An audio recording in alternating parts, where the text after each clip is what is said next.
Hello brilliants. अभी हम करने जा रहे हैं simple present tense. Simple present tense के अंदर डज का और डू का यूज नेगेटिव सेंटेंसों के अंदर। दिस वन नेगेटिव सेंटेंसों में डू और डज का यूज। सिंपल प्रेजेंट टेंस वैसे कहाँ इस्तेमाल किया जाता है? सिंपल प्रेजेंट टेंस में लास्ट में आता है ता है, ते है, ती है। हिंदी में जब सेंटेंस आता है तो उसके अंदर आता है ता है। जैसे कि राम खाना खाता है, राम सुबह जल्दी उठता है, या फिर ते है, या फिर ती है ना। इस तरीके से आएगा। और जब इंग्लिश में पहचान करनी हो तो उसके अंदर V1 आता है, V1 के साथ एस या फिर ES आएगा, या फिर सिंपल V1 आएगी। वर्ब की फर्स्ट फॉर्म आती है और वो भी इस्तेमाल तब होती है जब कोई यूनिवर्सल फैक्ट हो। जैसे कि सूरज जो है वो ईस्ट से उगता है, पूर्व से निकलता है ना। तो इस तरह के सेंटेंसों के लिए हम क्या इस्तेमाल करेंगे? Simple present tense. The sun rises in the east. ठीक है। सेलेस्टियल बॉडी के लिए दा का इस्तेमाल कर लेते हैं, लेकिन कई बार हम जब इसको एक प्रॉपर नाउन के तरीके से इस्तेमाल करते हैं तो इसमें हम सन भी लिख देते हैं कि सन। क्लियर हुआ? या फिर किसी की हैबिट होती है तो वहाँ पर हम सिंपल प्रेजेंट टेंस का इस्तेमाल करते हैं। जैसे कि राजू वेक अप, वेक्स हो जाएगा, एस लग जाएगा, wakes up early in the morning. जो राजू है वो सुबह जल्दी जल्दी उठ जाता है, तो ये उसकी हैबिट है। या फिर कोई झूठ नहीं बोलता तो फिर उसके लिए आ जाता है कि जैसे Raju does not tell lie. Raju झूठ नहीं बोलता। तो फिर यहाँ पर सिंपल प्रेजेंट टेंस का इस्तेमाल हुआ। तो ऐसे कई चीज़ें होती है तो जो समझने वाली है। फिलहाल अभी हम इतना समझने के बाद डू और डज का यूज़ देखते हैं नेगेटिव सेंटेंसों के अंदर। तो मैंने यहाँ पर 10 सेंटेंस बनाए हैं आपके लिए, ताकि आपको डू और डज का जो कन्फ्यूजन है आप उससे ऊपर उठ सके। आप देखेंगे कि जैसे यहाँ पर जो है Mohan dash wear his brothers clothes. तो हमें डू और डज का इस्तेमाल करना है नेगेटिव सेंटेंसों के अंदर। तो आपको यहाँ पर उस वक्त नोट मिल जाता है। बाकी ऊपर मैंने नेगेटिव सेंटेंस कह दिया है तो आपको ओबियसली सारे सेंटेंसेस नेगेटिव ही बनाने हैं, नहीं तो वो यहाँ पर क्या करते हैं, नोट लिख देते हैं। नोट वियर लिखा हुआ आता है। क्लियर हुआ? तो यहाँ पर क्या आएगा? यहाँ पर आएगा डज। ठीक है ना, डज नॉट वियर। अब बात आती है कि डज ही क्यों आया, डू क्यों नहीं?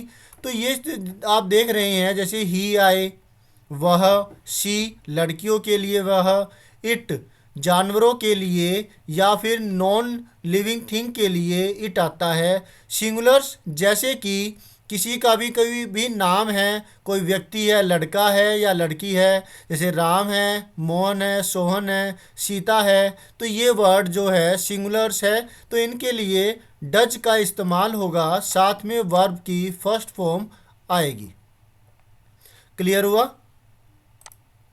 इसी तरीके से जब कभी आई आए, वी मतलब हम, आई मतलब मैं, वी मतलब हम, यू मतलब तुम या फिर आप, या फिर एक के लिए भी हो सकता है यू और एक से ज़्यादा के लिए भी हो सकता है। दे मतलब वे।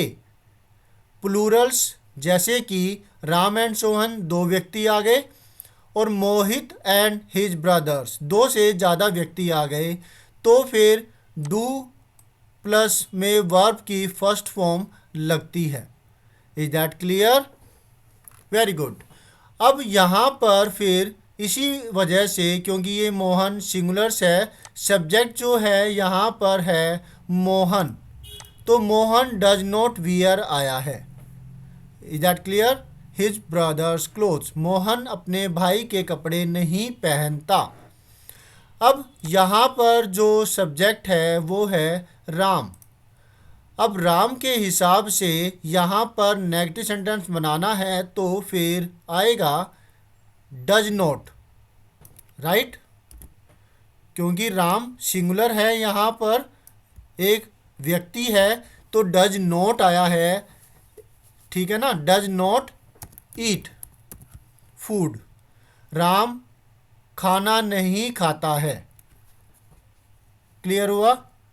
Ram does not eat food here, here कर देते हैं, यहाँ पर नहीं खाता, अपने घर पे जाके तो खा लेता है। तो वैसे राम है, मोहन है, सोहन है, सीता, गीता, कोई भी सिंगुलर नाम आ जाए, रमन, अर्णव, मोहित, कोई भी नाम आ जाए। अब देखिए यहाँ पे दो नाम आ गए हैं, राम एंड मोहित, दो व्यक्ति है, दो बच्चे हैं, ये कह लीजिए जो भी है, दो नाउन है, प्रॉपर नाउन है। तो दो होने की वजह से ये हो जाता है प्लूरल, और जब आता है प्लूरल तो आता है डू, डज नहीं।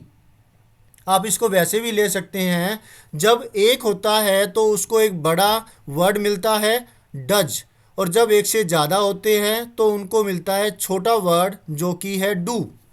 तो फिर यहाँ पर आ जाएगा डज नॉट की बजाय डू नॉट,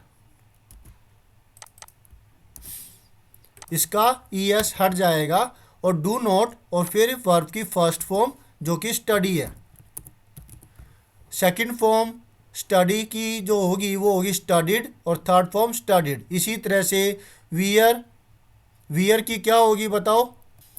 वियर, वोर, वॉन। ईट की क्या होगी? ईट की सेकंड फॉर्म होती है एट, और थर्ड फॉर्म होती है इटन। क्लियर हुआ? तो इसी तरीके से फर्स्ट फॉर्म के बारे में हम बात कर रहे हैं। अब नेक्स्ट है चौथा सेंटेंस। अगर आप खुद अपने दिमाग में सोचो, तब तक मैं जो ये वर्ड्स है इनको हाईलाइट कर देता हूँ।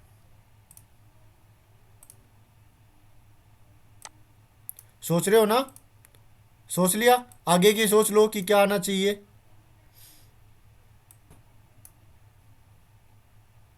सोच लिया क्या? Very good. चलो फिर अब डिस्कस करते, देखो कि भाई जो हमने जो डिस्कस किया क्या वही है क्या? जो आपने सोचा क्या मैंने बोला वो सही है, एक ही है?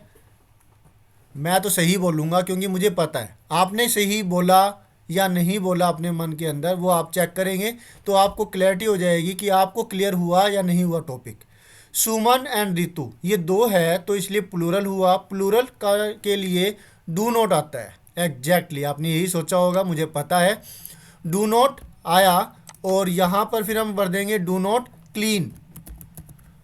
सुमन and Ritu do not clean their brothers room, इनका झगड़ा हो गया अपने भाई के साथ, इसलिए ये दोनों अपने भाइयों के कमरे को साफ नहीं करते। भाई के, एक भाई है ब्रदर्स, अगर प्लूरल होता तो यहाँ पर एस लग जाता और यहाँ पर ये एस हट जाता, तब ये हो जाता भाइयों के कमरे। फिलहाल यहाँ पर ब्रदर्स, एक भाई का कमरा, उसको वो ये साफ नहीं करते। चलिए इनमें तो आपस में रुसा मनाई चलती रहेगी। आगे है dogs dash at strangers. Dogs जो है अजनबियों पर नहीं भौंकते, क्योंकि हमें नेगेटिव बनाना है। बाकी डॉग्स तो मानते तो हैं नहीं, जब कभी कोई अजनबी आता है तो उस पर भौंकना स्टार्ट कर देते हैं, लेकिन हमें नेगेटिव बनाना है। तो इसलिए हम क्या करेंगे, इसमें डॉग्स प्लूरल है, एक से ज़्यादा है, इसमें लास्ट में जो है एस लग गया, इसलिए यहाँ पर क्या होगा, डू नॉट आएगा प्लूरल के साथ डू नॉट, और यहाँ क्लीन की बजाय क्या आ जाएगा, बार्क। जो डॉग्स है वो अजनबियों पर नहीं भौंकते, ये इनकी प्रवृत्ति से अलग बात है, भौंकते तो ज़रूर है लेकिन हमें नेगेटिव बनाना था, इसलिए मैंने ये ऐसे कर दिया। अब है अमन, जो कि एक सिंगुलर है, एक ही नाउन है, तो फिर इसमें क्या आएगा, फाइट है, तो क्या आ जाएगा, डू नॉट फाइट या फिर डज नॉट फाइट। अब मैं नहीं करने वाला ये, इसी तरीके के आपके सामने 5 और है 5 मैंने करवा दिए। अब जो बाकी के 5 है वो आप करो और आंसर्स जो है वो कमेंट बॉक्स में लिखो। आई के साथ डू आता है, मैंने हिंट आपको दे दिया। और अब आप सोचिएगा, स्क्रीनशॉट ले लीजिए। ये रूल्स का है, मैंने नीचे वाले रूल्स डिस्कस नहीं किए क्योंकि कन्फ्यूजन हो जाएगा। ये सिंपल सेंटेंसों के लिए है जिसमें नेगेटिव नहीं आता। सिंपल प्रेजेंट टेंस हमने किया, नेगेटिव सेंटेंस में डू और डज के जो क्या रोल होता है, कैसे करते हैं, वो हमने सीखा, समझा। और नीचे के जो ये 5 है ये आपके लिए असाइनमेंट हो गया। सब्जेक्ट्स मैंने मार्क कर दिए हैं और फिलअप में क्या आएगा वो आप लिखो, कमेंट बॉक्स के अंदर टाइप करो और फिर देखते हैं कि आपने कितने अच्छे से समझा है। और अगर कहेंगे तो फिर मैं आपको इनके आंसर्स टाइप कर दूंगा कमेंट बॉक्स में या डिस्क्रिप्शन बॉक्स में मैं लिख दूंगा। Always have a great time students, thank you for watching और ऑन वीडियो। मिलते हैं नेक्स्ट वीडियो में जिसमें हम करेंगे नेक्स्ट कोई टॉपिक। बाय।